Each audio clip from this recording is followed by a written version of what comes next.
Hello guys, I'm going to give a little video about the features of the Ohio Ants Founding Plus nest and go over some tips on how to finish it after you print it for some folks that were asking.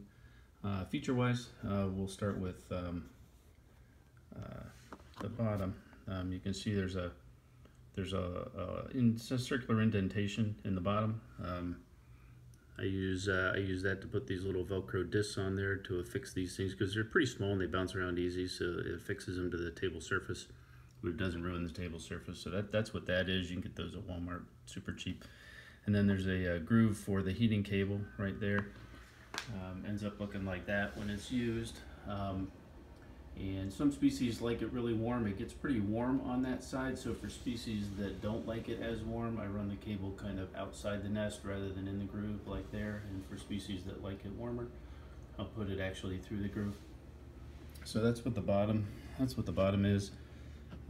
There's an easy remove top there, of course, and then that's what the nest looks like on the inside. The cover of the nest is a 2x3 inch slide. That slides in and out very easily. It slides all the way both ways, so if it gets dirty, you can just take another slide and slide another slide next to it and replace the top cover without ever exposing the ants. So you can switch out the glass plate easily. One side is the wet side with a PVA sponge, one side's the dry side with cotton. And then there are two main sections. There's this section and this section.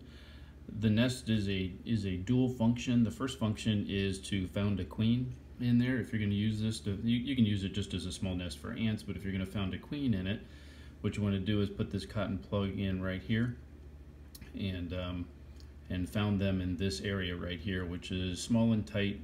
It's about the right size. It's about the same volume as a test tube setup. So it's about the same size, it just gives them a little variety. The heating cable, as you can see, is on that edge. So if you found them on a heating cable, then this side here is going to be warmer, this side's going to be cooler. This sponge is where the water is, so this side is going to be wetter and this side's going to be drier. So they have a heat and a moisture gradient both. What I do also is this cotton ball that plugs that entrance.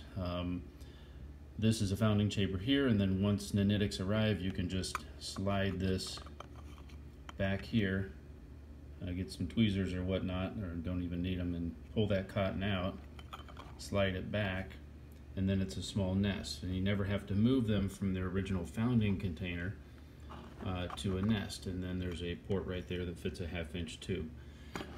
So it ends up converting from basically a test tube setup, or the equivalent to found a queen, into a small nest, and you never have to move them, which for some species isn't a big deal, but for like Laceus, it's a real pain. So for them, it's going to be nice not having to move them. Now, the cotton side is the ventilation side. There are holes on the outside you can see, and there's just take the glass off for now. And you can see it, there's just cotton balls torn up and put in there, and it ventilates on that side, and there are screen windows there. The mesh, you can use 40 gauge mesh or 80 gauge mesh. Stainless steel is a good idea because it's going to be exposed to water, so I prefer stainless steel. You can also use like 200 nanometer nylon mesh. That works fine, but don't use something that'll rust, because this side will be constantly exposed to water. And I like the 80 gauge because it's actually small enough that it'll prevent even the smallest species from escaping through it. If you're going to put like Campanatus or something, get some light on this and get your better look. If you're going to get Campanatus or something like that, you can use the bigger mesh. This is the small mesh. And then a PVA sponge on this side. This one's dry right here, or pretty dry. But the PVA sponges are polyvinyl alcohol, and the reason why they're really good is, number one, they carry a ton of water, so you don't have to switch them out very often. And the other really good thing about them is they are very mildew proof, so they're not going to mold up like the cotton. You know, the cotton in your test tube setups molds all the time, and that's a big issue. You can lose a colony in a couple days. The nice thing about these sponges is they're really resistant to mold. And if for some reason it does mold, you can always cut a piece of cardboard or something that's a little bit narrower than the glass and do the slide in, slide out trick with a piece of cardboard so that, so that only this part of the nest is covered here and you can switch out the tube. I probably should print a little piece of plastic that you can actually do that with. That's a good idea. I'm going to do that. At any rate, so that's why I use the polyvinyl alcohol sponges, because they don't get as cruddy. And the other nice thing about this, there's no cotton. The cotton on this side is dry. The cotton, the only water really is on this side. It is a water source, but it's not a soaked cotton water source, so it will dry out during the course of the week. If you're going to check on your queens that you're founding once a week, you will want to fill up that sponge. You can fill it from either end. There's a little pinhole here on this end and a pinhole on this end right here. They fit an 18 gauge needle or anything smaller than that.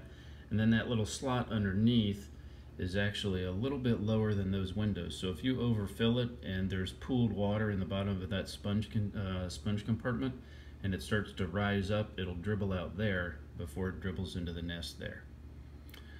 The trick is when you fill it, you need to fill it slowly, because the sponge takes a while. If you've never worked with a PVA sponge, they're like they're like those Swiffer mop materials. What they are, they're very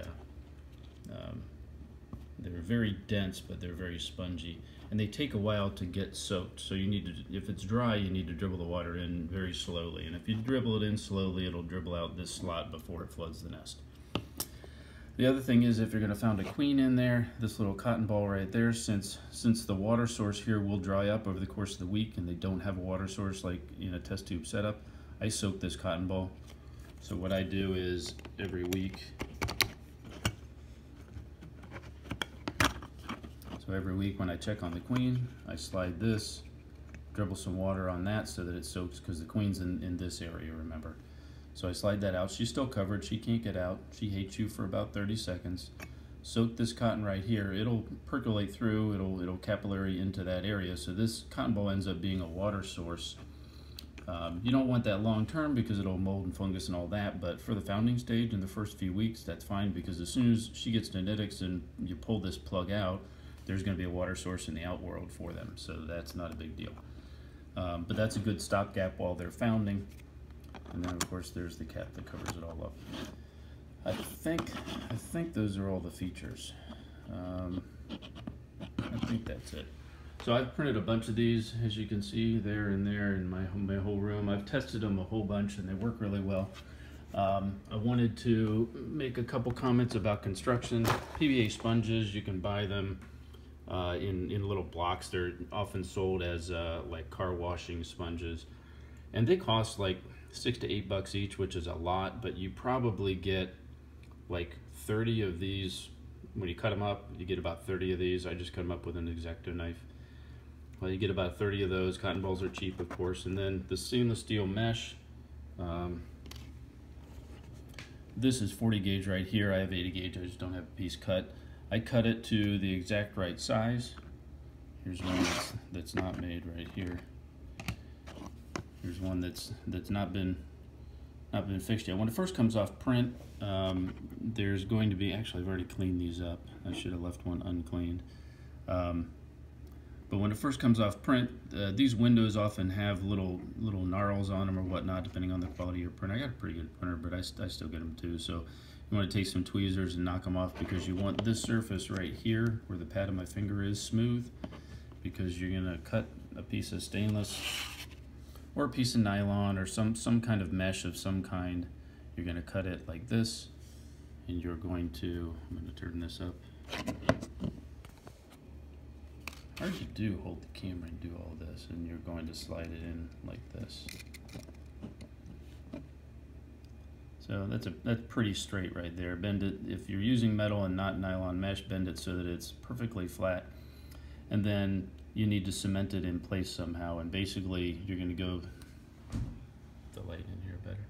So basically you're going to go in the, all along the back there and along the sides, and then you're going to drop, it's like a bead of caulk, if you will, right where the tip of my thumb is, on the front edge of that, of the mesh that you're using. So you're basically putting a big rectangle. You don't really have to glue it in between the different windows, just around, you know, the 4 rectangular corners. I use ABS cement, which is taking ABS printing material or scrap or whatnot, and diluting it in acetone, and you end up with a slurry.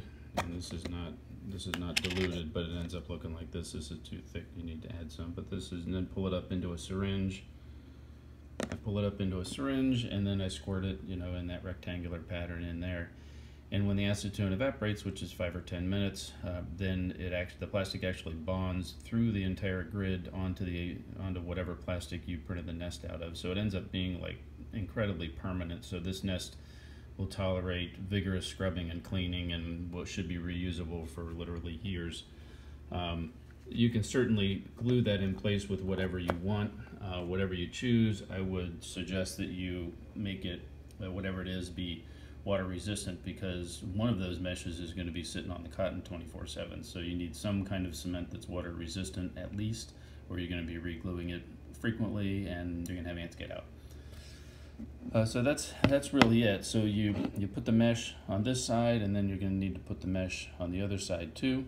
So you're going to have mesh on both sides of the windows, and then where the slot is where the sponge is. You cut a sponge and you put it in there, and then you stuff cotton on this side, and there's ventilation out there, hydration on this side, and then you take your little cotton plug, put it in there, and then you need to put a slide over top. The slot that fits the slide is a stock slide size. It's 2 inches by 3 inches, which is 25 millimeters by 75 millimeters approximately. And you can get those, it's a stock size, you can buy them online, they're cheap as heck, they're like 10 cents each or something like that. So if you want to make them the way we do, get some 80 gauge stainless steel wire mesh, get a PVA sponge, order some 2x3 slides, and then you can construct as many as you want of these. The amount of plastic, the cost plastic-wise is about $1 a nest. The PVA sponge is about 10 cents a nest. The stainless steel wire mesh is about 10 cents a nest. So I mean, literally it's $1.50 for one of these nests at most. And it takes about 4.5 hours to print from my printer, so it takes a while, but you know, I can print 5 of these a day, and I have been. So that's a quick how-to. I'm gonna get this uploaded, and hopefully it's helped people. Comment if you have questions. I'm sure I left stuff out. Have a good day.